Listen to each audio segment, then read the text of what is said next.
Tarihi görüşmeyle başlayalım. İki ülkenin temsilcileri yaklaşık 30 yıldır kapalı olan sınırda bir araya geldi. Barış'a daha mı yakınız?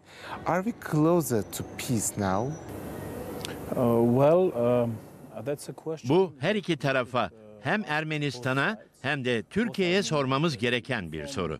Ermenistan tarafı için şunu söyleyebilirim ki ilişkilerimizi normalleştirmeye hazırız. Bu normalleşme sürecinde örnek teşkil edecek konular özelinde müzakere ettik.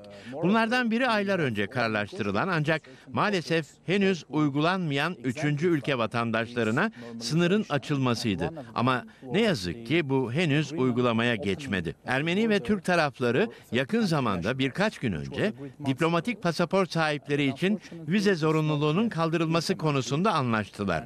Ermenistan'da sadece birkaç yüz diplomatik pasaport sahibi var. Türkiye'de ne kadar olduğunu bilmiyorum. Ayrıca Türkiye ile katı bir vize politikası uygulamıyoruz. Bildiğiniz gibi havaalanında sınırda vize var ve çok karmaşık değil.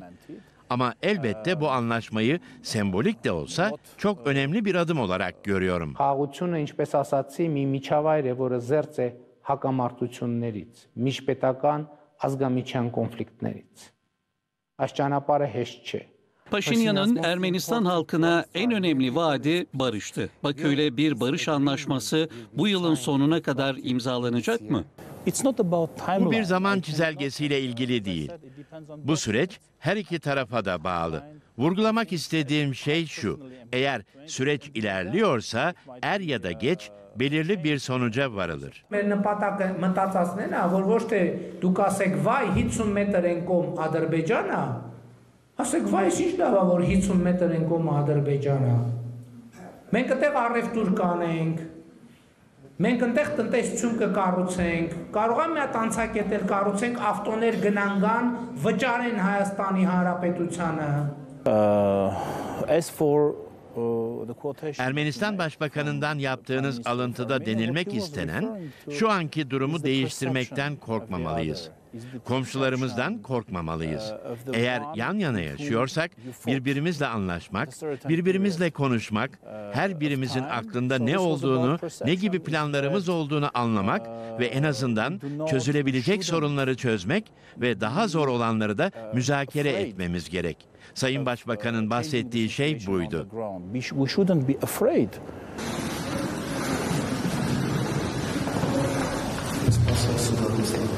2020'de Sisyan'daki bir din adamı Paşinyan'ın elini sıkmadı.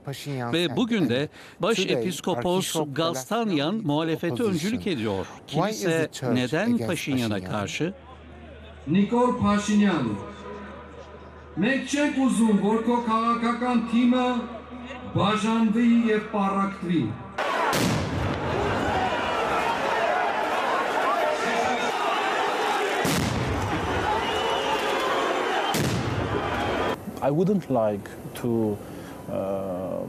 İç siyasi gerginliklerimiz hakkında çok fazla ayrıntıya girmek istemem ama evet, sizin de bahsettiğiniz gibi kesinlikle belli bir gerginlik var. Bu karmaşık bir konu. Bu, Ermenistan içindeki siyasi hayatımızın iç yapısıyla ilgili.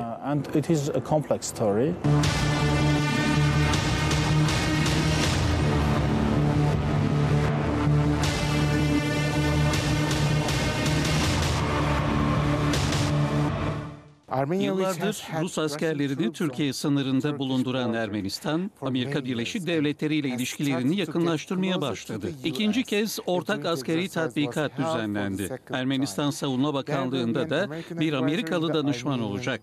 Ermenistan, Rusya'nın yerine Amerika Birleşik Devletleri ile mi yakınlaşmaya başlıyor? Ermenistan ilişkilerini çeşitlendirmeye çalışıyor. Bağımsızlığımızın ilk gününden itibaren Amerika ve Avrupa Birliği ile çok iyi ilişkilerimiz var. Amerika ile askeri işbirliği yeni değil. Daha önce Amerika'nın başını çektiği askeri tatbikatlara pek çok kez katıldık. Ama evet, bu yeni bir ortaklık seviyesi ve biz de buna çok değer veriyoruz. Son yıllarda Ermenistan-Avrupa Birliği ilişkilerinin de yeni bir seviyeye yükseldiği açık. Bu normal bir süreç ve karşılıklı çıkarlarımız doğrultusunda gerçekleşiyor. and very good relations with the European Union. In favor of this rapprochement between Armenia and the European Union, Armenia needs our support. Давайте прямо скажем, никакой стабильности и деэскалации миссия Европейского Союза в Армении не обеспечивает. А главной задачей является не безопасность Армении и содействие нормализации отношений Баку и Еревана, а разведывательный мониторинг в интересах Брюсселя. You mentioned Russia, but there are many third parties. Rusya'dan bahsettiniz ancak aynı soruyu sorabilecek pek çok üçüncü taraf var. Ve hepsine bunun diğer ilişkiler gibi üçüncü bir tarafa karşı olmadığını söylüyoruz. Avrupa Birliği ve Amerika Birleşik Devletleri ile ilişkilerimiz tanımı gereği üçüncü bir kesime karşı değil. Azerbaycan, Ermenistan'ın yeni bir savaşa hazırlandığını söylüyor. Yeni bir savaş kapıda mı? Armenian army has no any intentions. Ermenistan ordusunun Ermenistan Cumhuriyeti'nin sınırlarının, egemen sınırlarının ötesine geçme gibi bir niyeti yoktur. Bütün uluslararası düzenlemelere göre Ermenistan'ın bir orduya sahip olma, konvansiyonel silahlara sahip olma, konvansiyonel silahlar satın alma konusu egemenlik hakkıdır. Bunda problem nerede?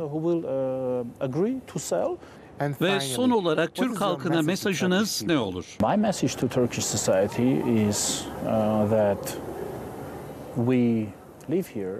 Türk toplumuna mesajım şu. Biz burada yaşıyoruz. Burası bizim ülkemiz. Burası bizim ana vatanımız. Ve bir gün ortadan kaybolmayacağız. Türk halkı Türkiye'de yaşıyor ve onlar da ortadan kaybolmayacak. Dolayısıyla müreffeh bir bölgede yaşamamızın tek yolu ortak bir dil ve tüm anlaşmazlıkları aşmanın yolunu bulmak.